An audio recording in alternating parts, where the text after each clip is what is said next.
Hello friends, welcome to my channel DataMaking.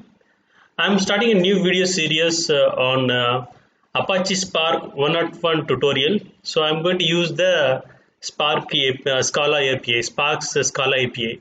So in another video, in the previous video series, I was using PySpark, which is this Apache Spark with the Python API, right? So which is I completed the commonly used RDD transformations. So many of our subscribers, friends request us to do the same Spark 101 tutorial in with the Scala API also. So that's why I'm starting this video series.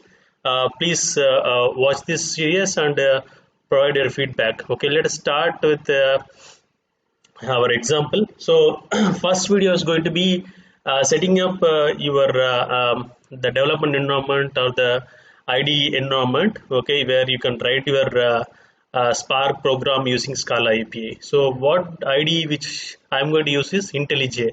So IntelliJ is one of the popular integrated development environment for developing your Scala based project as well as the uh, Java projects. Okay, so we are going to install the IntelliJ IDE on the Windows environment. So I'm going to use the Windows operating system, Windows 10.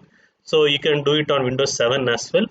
Um, for the Linux operating system users, I will do separate video for setting up IntelliJ IDE on Ubuntu 18.04.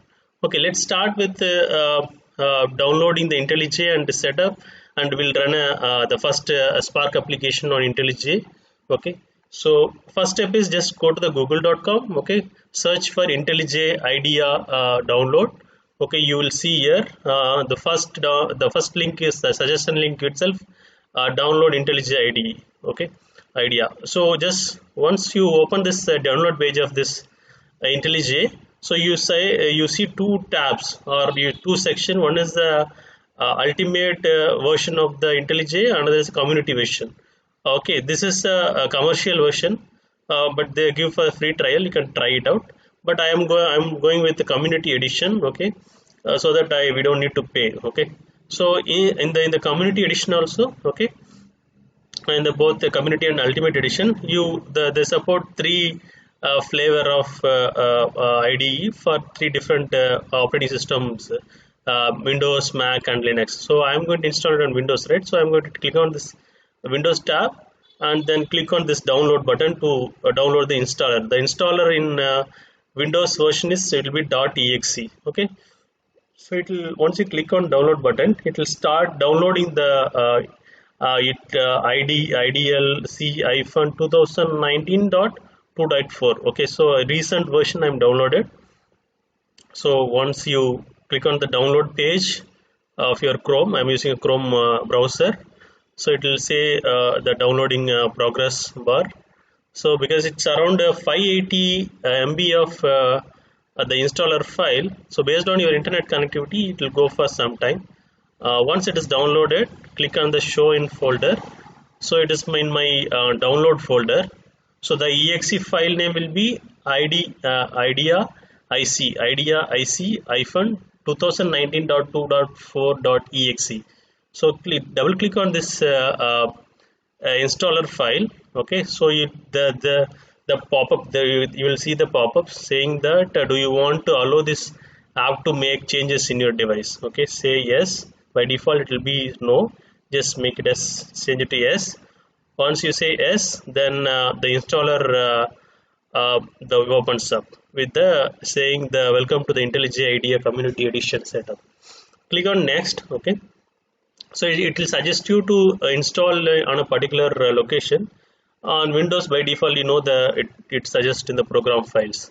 So if you want to change it to the installation location, you can change it, or you can continue with that. So it requires at least 1 GB of the hard disk space. So then you can choose whatever you want to have a shortcut on desktop, other stuff. I'll just go with the default, and then you click on the next. It's going to install this JetBrains. Okay, so it will start extracting the necessary files, and it will start the installation. So it will take for a while. You can just wait for a couple of minutes. So then it will be installed. Okay, So then, so in the completion window, it will say completing the IntelliJ IDE Community Edition setup. Click on finish. Okay, if you can check this checkbox, so that it will run immediately, or you can just go to the start menu and open it. So I just click on this checkbox, run IntelliJ IDEA Community Edition, and just say finish. Once click on finish, so it will be saying whether you want to if you have already IntelliJ settings in your system, we want to use that, or I will say don't import. Because first time I'm installing it, I'll say do not import the settings.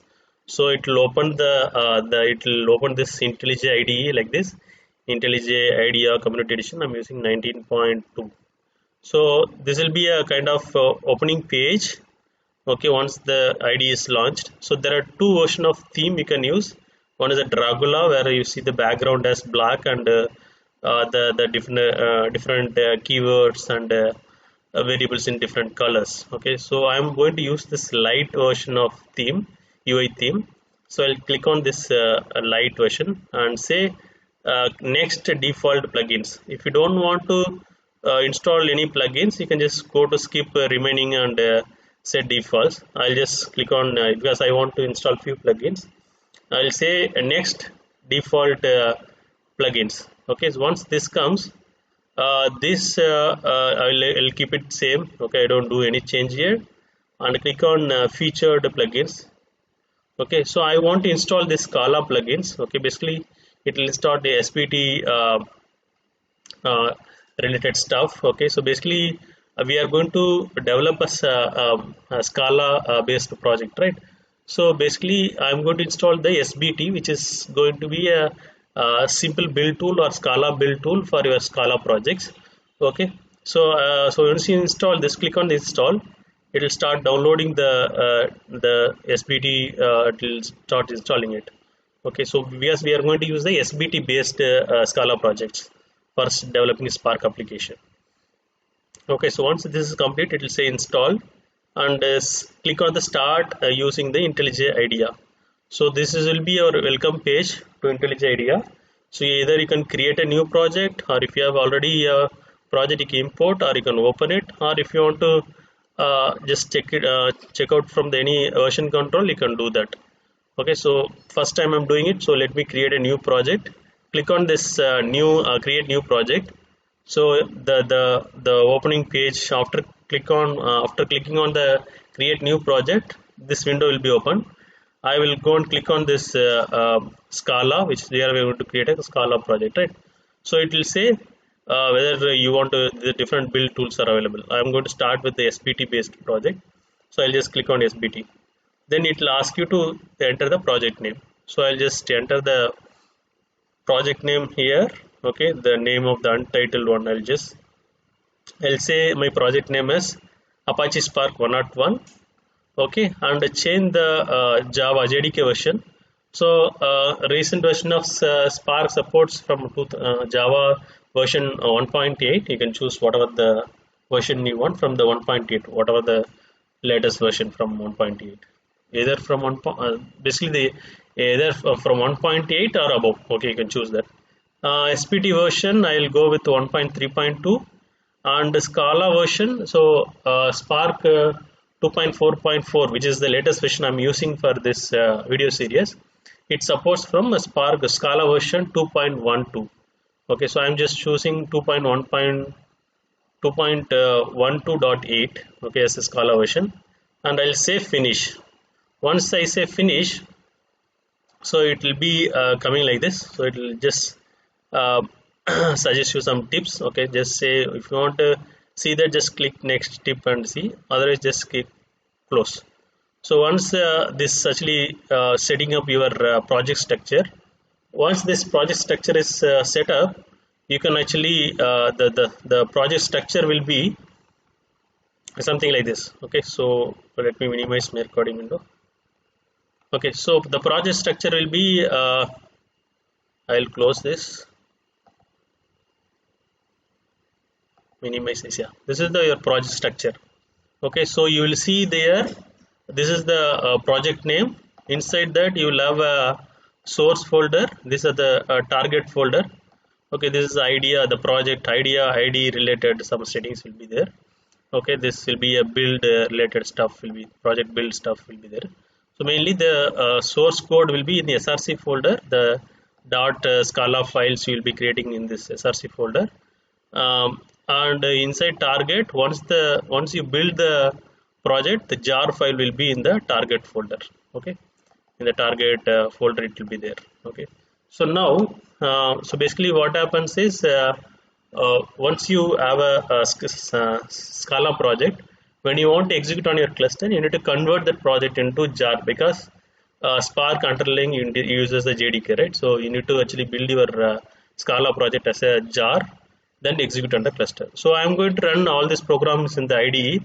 So you just right click on this Scala file and execute it, but behind the scene it will just convert the Scala files source code into the class files or the jars, and it will execute on the uh, the Spark cluster. Okay, so we are going to run it on the local mode. That's no problem. But I'm saying when you run it on the cluster. Okay, so there are two things you need to do. There you see there is a source folder, target folder, and there is a build.sbt file. This is a very important file where you specify your dependencies. So what version of Spark you are going to use it, and what is the different Spark libraries are there, right? For Spark SQL, then Spark structure streaming, and Spark machine learning, Spark ML, and GraphX, everything. So what are the library you are going to use? You have to provide that. So I'm going to use the Spark SQL, the latest version of Spark, which is from I think Spark 2.x.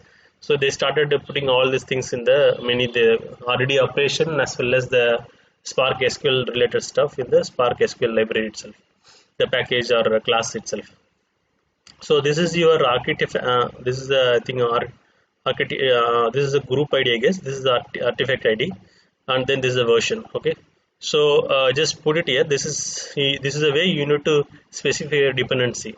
So in Maven, if you are aware of Maven project, so in the pom.xml file, you'll specify the dependency tag, right? So where you provide this group ID, artifact ID, and group ID on the version. Similarly, in the SBT projects, in build.spt file, you have to provide this dependency. So what it will do, it will go and download the what are the jar files which is required for Spark to use the Spark SQL. It will just download it.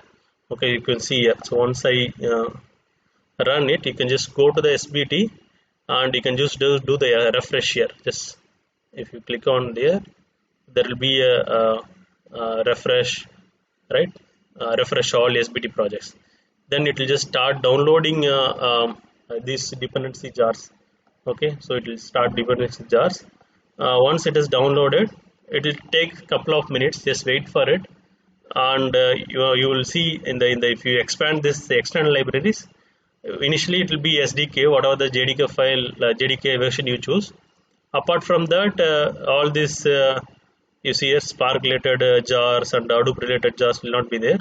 Once you put this dependency and refresh the SBT project, then all this jar will be downloaded automatically. Okay, so based on internet connectivity, it will take some time. Okay, so just be in your mind. So now you expand the src folder and go to the main and Scala. Okay, right click on this. Okay, right click on this, go to new and Scala class. Okay, so in the Scala class, either you can create a class or object. Scala object will be a singleton. Okay, where you don't need to create an object for, you just directly can, it will have the main method, you can write your code.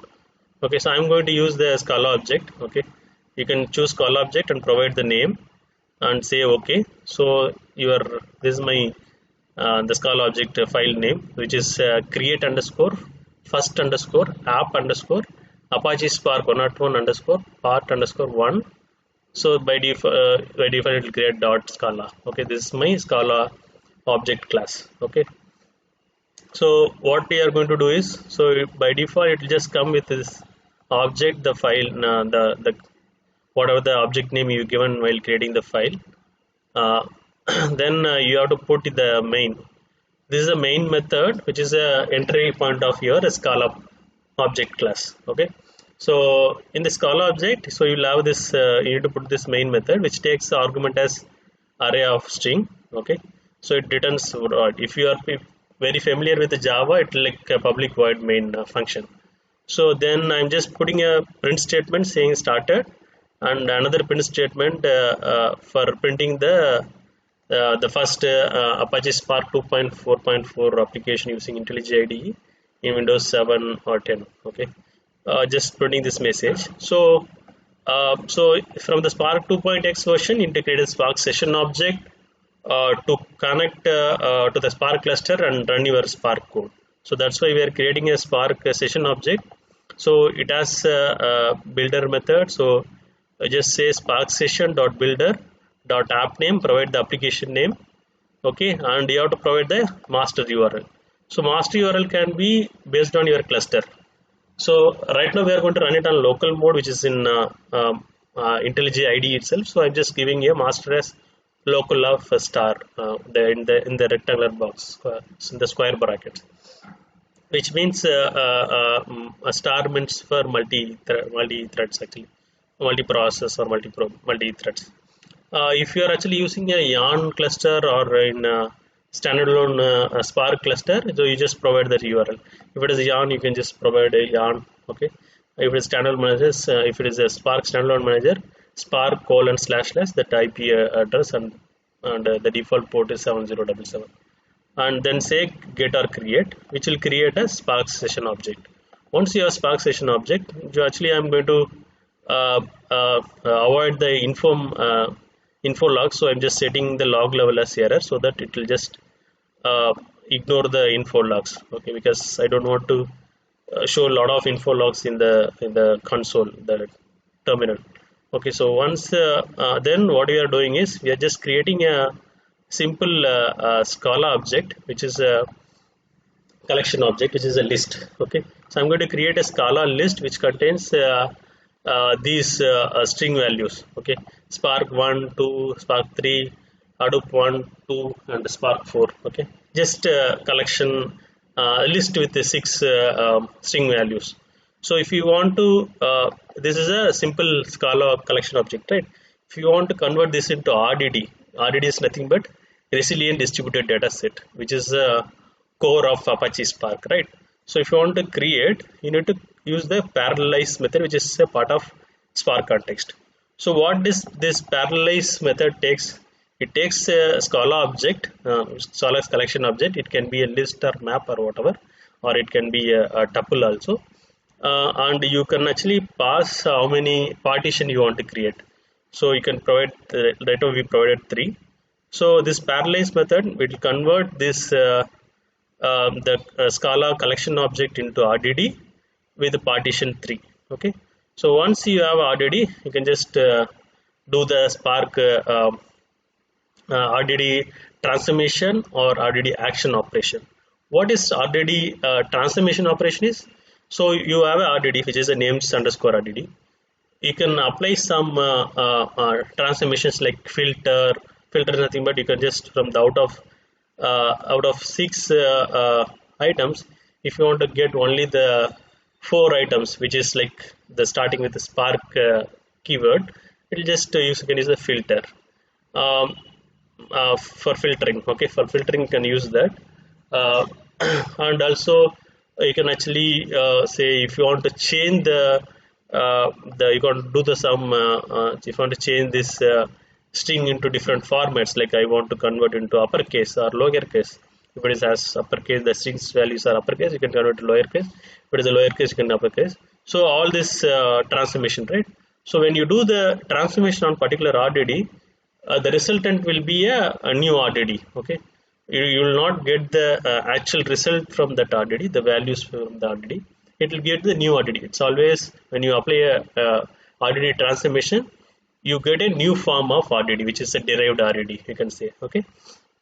There is another function, another operation called RDD action, which you can apply on RDD. That time it will go and execute your RDD. Okay. Whatever the function or action operation. Say example, I am applying here Collect is the one of the RDD action operation. Okay, when you do collection, so let me complete this line. In the 20th line, what I'm doing is I'm taking this names RDD. Okay, there is a transformation called map, which actually used to for iterating each element in your RDD, and actually I'm iterating. So this is the anonymous function. Okay, so in anonymous function, you can just take, this is a function, the all already transformation and um, actions, it takes function, right, to do the operation. So transformation, you pass some function. What is the function we are passing? You take each element, convert into uppercase. That's the function, anonymous function I'm passing. So this keyword actually you can use it in Scala. If you are using in PySpark, then you need to use the lambda actually to write anonymous function. In Scala, it is very easy. Just use the equal and greater than symbol to write the anonymous function. Okay. Then it will actually convert your elements in your RDD to uppercase. And actually, I'm doing the collect operation, which actually collects all the elements from the RDD. Okay, so this is going to collect, means it is going to retrieve all the elements from this RDD, because you are applying the action operation. And so once you have a collect, you will get the again the Scala collection object. This is the pure Scala function which iterates each element in your Scala collection and print it. This println is a method which actually taking each element from whenever this user for each, take the element and print it. That's what you're doing. Let me run this program. You can run using, you can just right click on this main function, just say run this class, or you can go to the run method, run menu in the toolbar. Okay, just run it. So it will start executing your Scala project, which is Spark the code which you have written on this Scala class. So it will just create the Spark session object, and it is going to create the Scala collection object and convert this into uppercase and printing it. That's what you are doing it here. So all your elements in your RDD has been converted into uppercase and it is printed. So that's how you need to. That's how you will use the SBT based Scala project to write your Spark code. Okay. So I hope this video is helpful. So you can follow this video and set up your IntelliJ IDE, and you can execute Spark code. Okay. So from the next video, I will do setting up this IntelliJ IDE on Linux environment. I will demonstrate it. See you in the next video, friends. Thank you so much.